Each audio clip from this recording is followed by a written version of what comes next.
Hey Wargamers, welcome back to the channel, Death from Above Wargaming. I'm Aaron, and I am back with the ultimate vacuum cleaner, the Dervish. It's a Battlytics analysis on a BattleTech classic.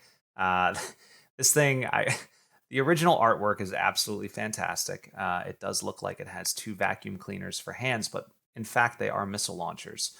Who knew? That's why it was so popular. People really didn't know what was attacking them at first until they realized it was not, in fact, a vacuum cleaner or Mega Maid. It was a Dervish. So this one that we're going to look at is the DV-7D. This is the clan era refit with all the helm memory core stuff.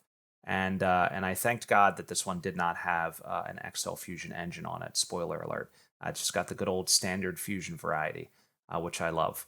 So we're going to dive into this one, but I do want to say this was voted on by our patrons. So this is definitely a popular design, and I absolutely love the resculpt because you can tell now that it does in fact have missile launchers for arms and not Hoovers. So 55 tons, battle value of 1412, which is respectable. I think that's like on par. It's a little bit more pricey, but on par with things like the Wolverine and the Griffin and so on and so forth.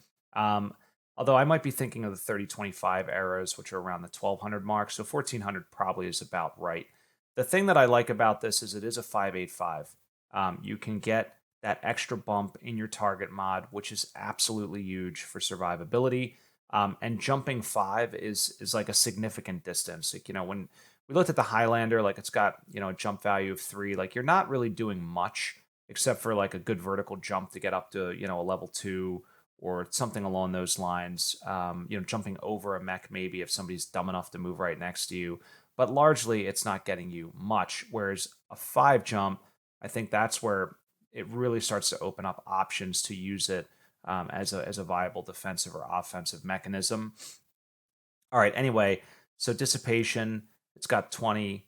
So basically 10 double heat sinks, and then for the special stuff, standard fusion engine, but it does have endo steel and ferrofibers. Again, fantastic stuff. Saves a little bit of weight, just takes up some critical slots. So if you're smart in the design, easy to build around. It does only have 8 tons of armor, which is I would have liked to have seen a little bit more.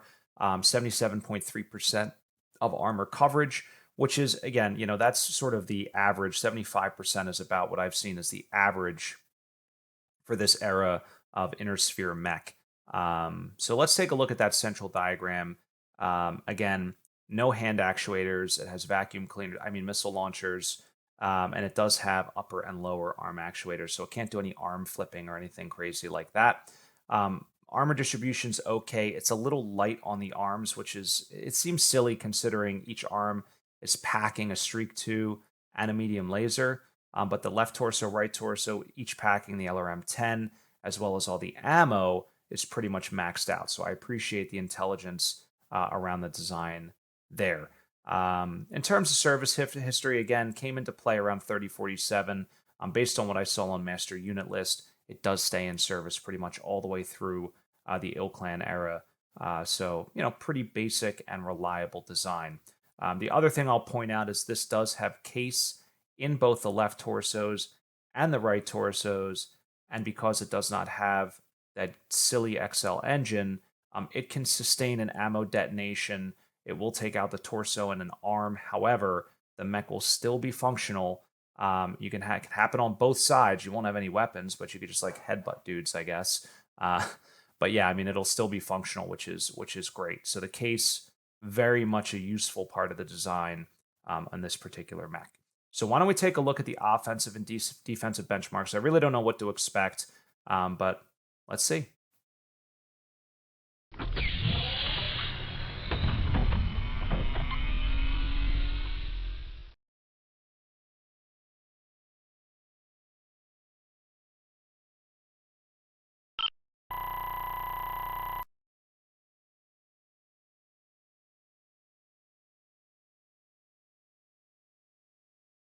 All right, so here it is, the DV-7D Dervish.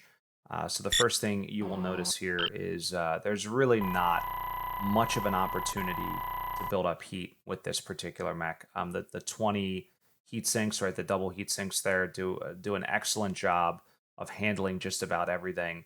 And then, in addition, the SRM2s, the Streak 2s are fantastic at, at heat management. Not that they build up a ton to begin with, but if you don't get the lock, you don't have to fire, which is kind of a nice thing.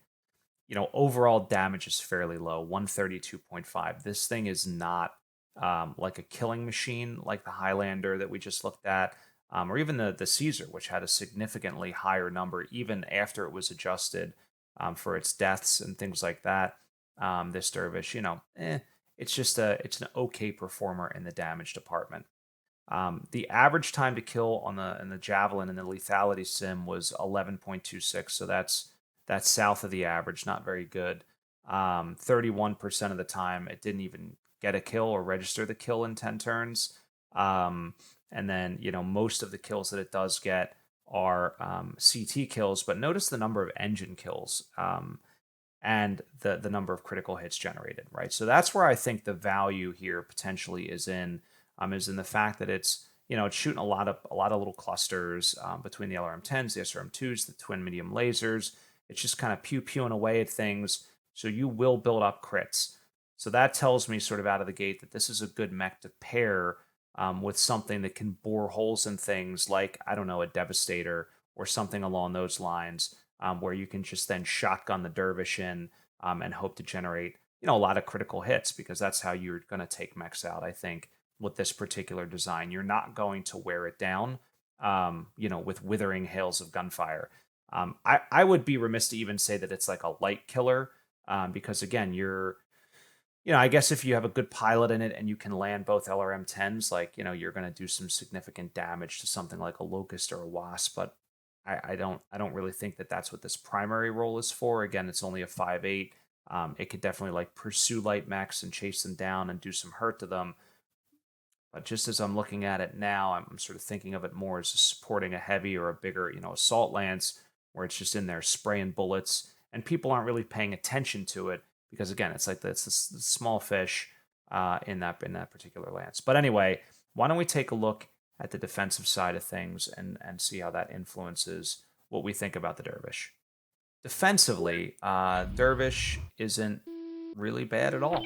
I am impressed. So we looked at the armor. We talked about the armor. It's over on the side torsos, which I appreciate.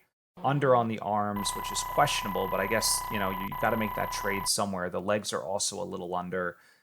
So again, peeling armor off the arms and legs to put on the side torsos, I'll take that in this particular case, especially with all the onboard ammo and the LRM-10s there.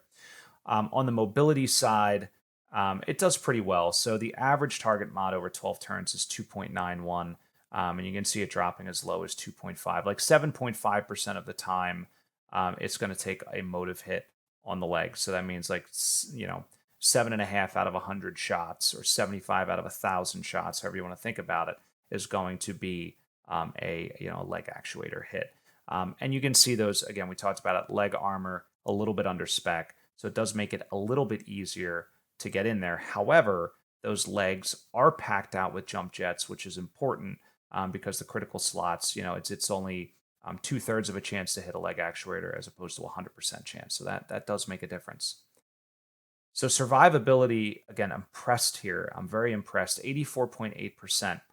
So that speaks volumes. Looking at the armor, it does speak volumes to the value of speed and those jump jets in terms of keeping this thing alive. Most of the kills, most of them, a large overwhelming majority, are just cored out, CT, head deaths. Notice there's 0% ammo. Talked about that in the beginning. Case is keeping you in good shape there, which is huge, because ammo deaths, that's like a real thing in Classic, especially when you're packing that many tons of ammo in the mech. Now, the only other thing that happens here is engine deaths, and that's just a byproduct of, like, again, maybe you get a through armor critical, or maybe you hit an engine, or you roll, you get a critical hit in the center torso, and you roll a 12 and you get 3 criticals, and it's like engine. These things happen, but it's so rare. Again, 0.5% of the time. Most of the time, this thing is dying by being just blown apart and ripped to shreds, and that is huge, I think. And interested to see how that plays into the overall efficiency of this design. So why don't we go take a look at that? All right. So survey says 6.37. That's not bad. And again, we're talking about a 3047, sort of that pre-clan invasion, Hell Memory Core era mech. That's really not bad at all. It's respectable. So this thing has only a damage loss of 5%. Again, it's got a very decent survivability, and that survivability really only tanks off much later in the game because the only way to kill it is by ripping it apart. And so it's not losing damage early in the game. It's losing it, later turns through, basically the last 3 turns is where you start seeing separation in that effectiveness graph, the area chart up at the top there. Let's talk about gunnery sensitivity. So it's actually pretty high, 0.741. I think that's a good thing. That means you will get a return on investment as you start to dial up the gunnery in this mech. All of our simulations are done at gunnery 2. So everything, including efficiency, is calculated at that 19.77 battle value there. I'm sorry, 1977, not 0.77. So 1,977 battle value is how it's calculating the efficiency rating. And again, we're looking at an adjusted 125.9 points of damage after taking the survivability into account. So that's a respectable performer. Damage isn't going to blow anybody away, and I think the hidden value of this mech is in fact in the ability to generate criticals, to get those locks on with those SRM2s, right? Dropping in a bunch of LRM10s and a couple of mediums to back it up. And you get all of that for a battle value of 1412, which after looking at the Highlander seems like, basement bargain, because you could basically get 2 of these things for the cost of 1 Highlander and then have points left over. So pretty impressive there. So again, solid performer, decent efficiency, not one that you're going to, write home about, but I think if you have a Dervish, you shouldn't be afraid to field it. It's definitely a fun mech, and again, that hidden value in the criticals could be very, very big and game changing. Let's talk about roles though, and I'll tell you kind of where I think about playing this mech on the field. So the 3 roles that I chose for this mech are as follows: Brawler, Cavalry, and second line. So Brawler, because the closer you are, the better. There is some issues again. You got to be cognizant of range issues with the LRMs and things along those lines. But the SRMs, the medium lasers, they can deal a lot of damage. So I think that's an important thing to consider. Cavalry, because it's so fast, you can get it across the table very quickly. I'm picturing maybe a bigger game. Maybe a couple of lances and some supporting vehicles, and the Dervish can ride along either with the bigger lance and run forward to secure a location, or it can run along with some of the smaller mechs to secure a location or engage enemy lights or whatever. Again, my primary role for this thing is a brawler in a big lance, right? It's the little guy in the big lance where it's largely ignored, and it can just rack up criticals as the bigger mechs are dumping Gauss slugs and PPCs and things into each other. But the last role I picked for this was second line. Again, it's not like super fragile, like you have to keep it safe. But I think just having it hang back and soften up a target with LRMs, and then closing in and using all of its shotgun effect weapons to generate maximum crits could be another potential use case for the Dervish. But the standout by far, again, the little guy in the big lance, where it's just able to generate a ton of critical hits. So overall, it's a good design. Again, if you look at the damage chart, peak Alpha Strike is 38 points of damage. That's if everything hits. But the ACD cap is only 51% of that, because again, you've got a lot of cluster tables to roll on, and you're not guaranteed to hit with everything. It's very unlikely that you're ever going to deal maximum damage on a mech with this, where there's so many missiles coming out of it. But that's all I got. That's a Dervish. I don't know. I'm interested in your thoughts. I'm also interested to hear what other variants of the Dervish you like, whether they're older or newer in the Ill Clan era, whatever it might be. And tell me how you think about, what you think about the new design. I absolutely love it. So that said, a couple of things. Subscribe, smash the subscribe button.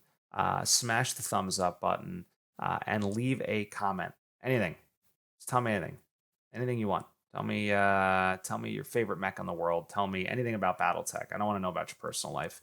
Just tell me about BattleTech. Let's keep it real. But you can leave a comment. That would be awesome. And that helps move the videos up in the algorithm. YouTube thinks there's more engagement when people are leaving comments. So even just saying something as simple as "great vid" or "I hate you, Aaron," or "Tom has the most ravishing mustache I've ever seen." Anything along those lines would be great.